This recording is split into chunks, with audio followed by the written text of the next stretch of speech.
내란 혐의 재판이 아직 끝나지도 않았는데 그날을 민주화운동 기념일로 미리 지정해도 될까요? 그리고 대통령이 그 사건 가해자를 나치 전범처럼 끝까지 처벌하겠다, 이렇게 말해도 괜찮은 걸까요? 12월 3일 민주화운동 기념일 논쟁. 무엇이 문제일까? 한국에서 민주화 관련 기념일은 보통 이렇게 만들어졌습니다. 4.19 혁명 기념일, 사건 이후 10년 넘게 지나서 지정. 5.18 민주화운동, 사건 이후 17년 뒤 특별법 진상조사 책임자 재판과 유죄 확정까지 거친 다음에야 국가기념일이 됐습니다. 제주 4.3은 무려 60년 이상 진상규명과 사회적 논쟁을 거치고 나서야 국가가 추념일로 인정했죠. 공통점은 하나예요. 시간을 두고 진상조사, 입법재판, 사회적 합의를 거친 뒤 기념일이 정해졌다. 그런데 12월 3일은 어떨까요? 사건 발생 1년, 핵심 인물들 1심 판결도 아직 안 나왔고 사회적 평가는 여전히 거세게 갈리고 있습니다. 형식상 법 위반이라고 단정하긴 어렵지만 기존 민주화 기념일 제정 관행에 비하면 상당히 이례적으로 빠른 정치적인 타이밍입니다. 국가폭력내란 같은 중대한 범죄를 끝까지 책임 묻겠다는 방향 자체는 세계적으로도 많이 채택되는 흐름입니다. 그런데 문제는 어떻게,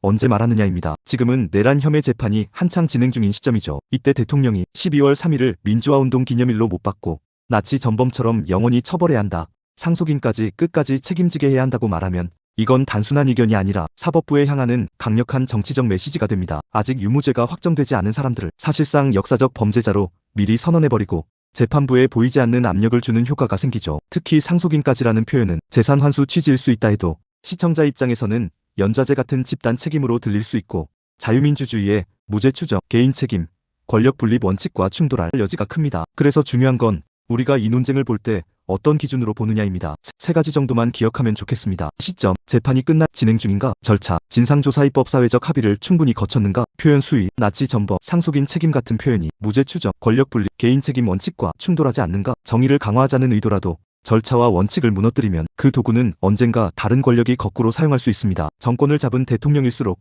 그리고 사법부 신뢰가 흔들린 지금 같은 시기일수록 이런 발언은 더더욱 신중할 필요가 있습니다. 여러분은 어떻게 보시나요? 여러분이 생각하는 건강한 민주주의는 정의와 절차 중 어디에 조금 더 무게를 두고 있나요? 뉴스의 핵심만 빠르게 여긴 트렌딩 이슈입니다.